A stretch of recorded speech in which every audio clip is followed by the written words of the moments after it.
Hello दोस्तों, कैसे हो आप लोग। यहाँ पे एक न्यूज़ निकल के आ रही है जिसमें ये बताया जा रहा है कि जो फॉर्मर सीनियर ऑफिसर थे तमिलनाडु के राजेश दास, उनको कहीं ना कहीं 3 साल के लिए जेल में भेजा गया है।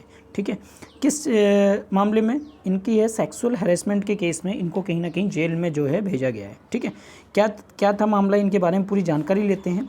देखिए, 3 साल के लिए इनको जेल हुई है। ये क्या थे, एक्स स्पेशल डीजीपी थे। राजेश दास जो थे वो एक्स स्पेशल डीजीपी थे, जो इनको वुमेन आईपीएस जो ऑफिसर थी उनके साथ सेक्सुअल हैरेसमेंट के केस के मामले में उनको क्या किया है, जेल भेजा गया है। अब ये इंसिडेंट कब की थी, इंसिडेंट थी 2021 की थी, जुलाई 2021 की थी। ठीक है, इंसिडेंट में जो हुआ था, क्या हुआ था, जब वो और उसके ऑफिसर कहीं ना कहीं सिक्योरिटी अरेंजमेंट में थे। कब, जब चीफ मिनिस्टर जो के पलानस्वामी थे, उनके इलेक्शन कैंपेन की जो सिक्योरिटी थी, उस टाइम पे ये केस कहीं ना कहीं ये इंसिडेंट जो है वो हुआ था। तब उस मामले में क्या किया गया, जो जुडिशियल मजिस्ट्रेट है, चीफ जुडिशियल मजिस्ट्रेट, उन्होंने कहीं ना कहीं यहाँ गिल्टी माना और इनको 3 साल की रिग्रेस इम्प्रीजमेंट की बात की है, जो section 354 of Indian penal code और स्लैप्ड ए फाइन 10,000 और 10,000 का फाइन भी इनके ऊपर लगाया। ठीक है, अगर बात की जाए, जो कोर्ट है उन्होंने सेंटेंस दिया कितने साल का, 3 साल का, और साथ ही साथ रिग्रेस इम्प्रीजमेंट दिया under section 4 of Tamil Nadu prohibition harassment women act 2002 के अंडर में, जिसमें और इम्पोज किया फाइन 10,000 पे। और साथ ही इनको बताया जा रहा है, जो इनके साथ जो पुलिसकर्मी थे, जो चलगन पट्टू सुपरिंटेंडेंट ऑफ पुलिस कनन थे, उनको कहीं ना कहीं एफआईआर को रोकने के लिए, जो वुमेन पुलिस ऑफिसर है उनको रोका गया एफआईआर लिखने से, तो उनके खिलाफ भी एक कंप्लेन रजिस्टर किया गया और उनको भी फाइन 500 का लगाया गया। ठीक है, इसकी जो जांच है कहीं ना कहीं crime branch criminal investigation department ने फाइल की, 400 पेज की चार्जशीट फाइल की मिस्टर दास के खिलाफ जुलाई 2021 में, और इनको ट्रायल किया गया चीफ जुडिशियल मजिस्ट्रेट के जो बिल्लुपुरम 2021 में। ठीक है, और तब से अभी तक इनकी बात की गई तो 70 विटनेस को कहीं ना कहीं एग्जामिन किया गया इस चीज़ के लिए। ठीक है, अब जान लेते हैं कुछ वुमेन्स की सेफ्टी के बारे में। देखिए, सेफ्टी की बात की जाए तो विशाखा गाइडलाइंस फ्रेम हुआ था, जो कि राजस्थान सुप्रीम कोर्ट ने राजस्थान की जो केस थी उसके में बताया था विशाखा गाइडलाइंस के बारे में। सुप्रीम कोर्ट ने इसमें क्या फ्रेम किया 1997 में, कि जो गवर्नमेंट है या प्राइवेट इंस्टीट्यूशन है, जहाँ पे भी एम्प्लॉय की बात आती है, वहाँ कहीं ना कहीं इनके फंडामेंटल राइट जो है वुमेन्स की कहीं ना कहीं वॉयलेट होते हैं, तो उस वॉयलेट को कहीं ना कहीं रोका जाए वर्क प्लेस पे, तो इसके लिए उन्होंने विशाखा गाइडलाइंस आया था। ठीक है, अगर हम बात करें चैलेंजिंग की, जो वुमेन जो है किसी भी वर्क प्लेस पे फेस करते हैं, कौन कौन सी, जैसे sexual harassment, gender discrimination, occupational segregations, inadequate support of working mothers, cyber bullying, trolling, hate speech, इस तरह की जो है चैलेंजेस कहीं ना कहीं वुमेन जो है अपने वर्क प्लेस में फेस करती है। सेक्सुअल हैरेसमेंट, किसी के द्वारा परेशान किया जाता है। ठीक है, जेंडर डिस्क्रिमिनेशन, यानी कि जो मेल और फीमेल की डिस्क्रिमिनेशन है, कहीं पे मेल को डोमिनेशन माना जाता है फीमेल के मुकाबले, या फिर कहते हैं कि ये काम जो है मेल के द्वारा ही होगा, फीमेल के द्वारा नहीं होगा, तो ये कहीं ना कहीं क्या किया जा रहा है, जेंडर डिस्क्रिमिनेशन की बात की जा रही है। ऑक्यूपेशनल सेग्रीगेशन, यानी कि वुमेन्स के लिए काम जो है वो कहीं ना कहीं जो हायर डिसीजन वाले काम है, ये मानते हैं कि वुमेन्स जो है ठीक तरीके से नहीं कर पाएगी, या फिर ये काम जो भारी काम है वो कहीं ना कहीं वुमेन नहीं कर पाएगी। कहीं ना कहीं ऑक्यूपेशनल सेग्रीगेशन का भी चैलेंजिंग इनको कहीं ना कहीं फेस करना पड़ता है। और बात बताया जाता है, अगर कोई वर्किंग है और वो मदर या फिर आपके प्रेग्नेंट है, तो कहीं ना कहीं उनको ये माना जाता है कि ये वुमेन्स जो है अभी कैपेबल नहीं है किसी भी जॉब को करने के लिए, क्योंकि वो नहीं चाहते कि उनके काम के बीच में कहीं उनको छुट्टियां मिलने पड़े, जैसे कि जो इनको छुट्टियां दी जाती है, इस तरह की कैपेबिलिटी सोचा जाता है कि वुमेन्स जो है नहीं कर पाएगी। साइबर बुलिंग, साइबर में जैसे कंप्यूटर से रिलेटेड बहुत सारे इनको हैरेसमेंट किया जाता है, तो वो साइबर बुलिंग के, ट्रोलिंग वगैरह भी किया जाता है, और साथ ही साथ हेड स्पीच का भी सामना इनको कहीं ना कहीं वर्क प्लेस पे देखने को मिलता है। तो अगर इनकी फंडामेंटल राइट्स की बात करें, फंडामेंटल राइट्स में आर्टिकल 14 है, 15 है, 50 क्लॉज 3 है, आर्टिकल 16 है। 15 क्या कहता है, जो मैन और वुमेन है कहीं ना कहीं इक्वल राइट्स मिलना चाहिए, इक्वल अपॉर्चुनिटी मिलना चाहिए, किस मामले में, पॉलिटिकल मामले में, इकोनॉमिक और सोशल स्फीयर के मामले में। ठीक है, वहीं अगर आर्टिकल 15 की बात करें, आर्टिकल 15 क्या कहता है, कोई भी डिस्क्रिमिनेशन नहीं हो सकता किसी भी सिटीजन में, कौन से ग्राउंड पे, रिलीजन के बेस पे, रेस के बेस पे, कास्ट और सेक्स के बेस पे नहीं किया जाता।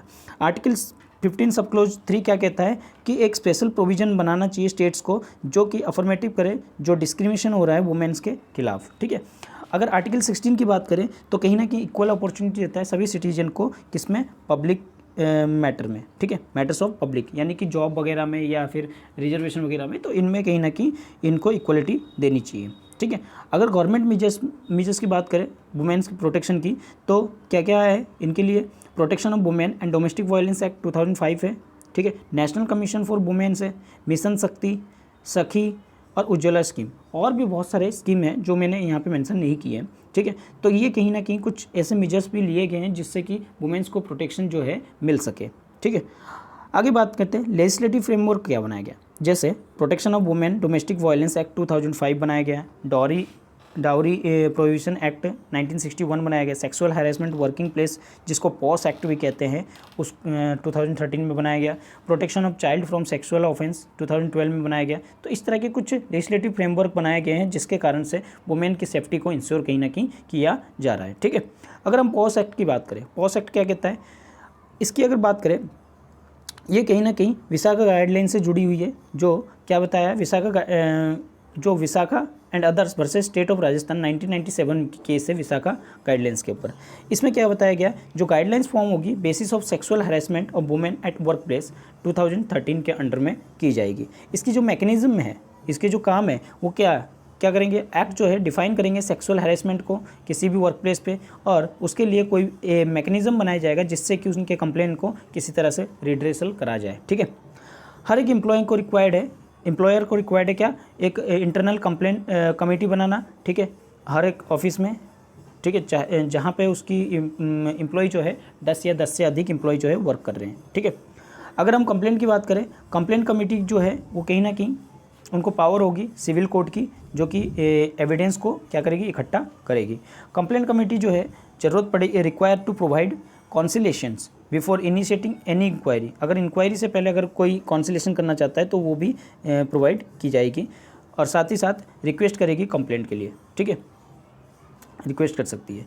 पैनल प्रोविज़न क्या है, अगर कोई भी इसका पालन नहीं करता है, कोई इसको नहीं मानता है, तो क्या किया जाएगा, उसकी पनिशमेंट और फाइन भी लगाया जा सकता है। अगर रिपीटेड वायलेशन होता जाए, मतलब बार बार किसी चीज़ को जो उनको करता जाए, तो कहीं ना कहीं हायर पेनल्टी और कैंसिलेशन ऑफ लाइसेंस भी जो भी बिजनेस चला रहा है उसको हो सकता है। ठीक है, अब इसकी एडमिनिस्ट्रेटिव रिस्पॉन्सिबिलिटी किसकी है, स्टेट गवर्नमेंट की है, जो कि नोटिफाई करेगा एक डिस्ट्रिक्ट ऑफिसर को हर एक डिस्ट्रिक्ट में, जो एक लोकल कंप्लेंट कमेटी जो है गठन करेगा, कहाँ पे, डिस्ट्रिक्ट्स में। ठीक है, जिनका काम होगा जो वुमेन्स हैं कहीं ना कहीं ऑर्गेनाइज और अनऑर्गेनाइज सेक्टर में या स्मॉल स्टेब्लिश वर्क में कहीं ना कहीं वो सेक्सुअल हैरेसमेंट से फ्री हो जाए, इस चीज़ को इंश्योर करने का काम करेगा। ठीक है, चलिए आगे बढ़ते हैं। आगे है एक सी बॉक्स नाम का, एक हैरेसमेंट को रोकने के लिए एक सी बॉक्स बनाया गया है जिसे कहते हैं सेक्सुअल हैरेसमेंट इलेक्ट्रॉनिक बॉक्स।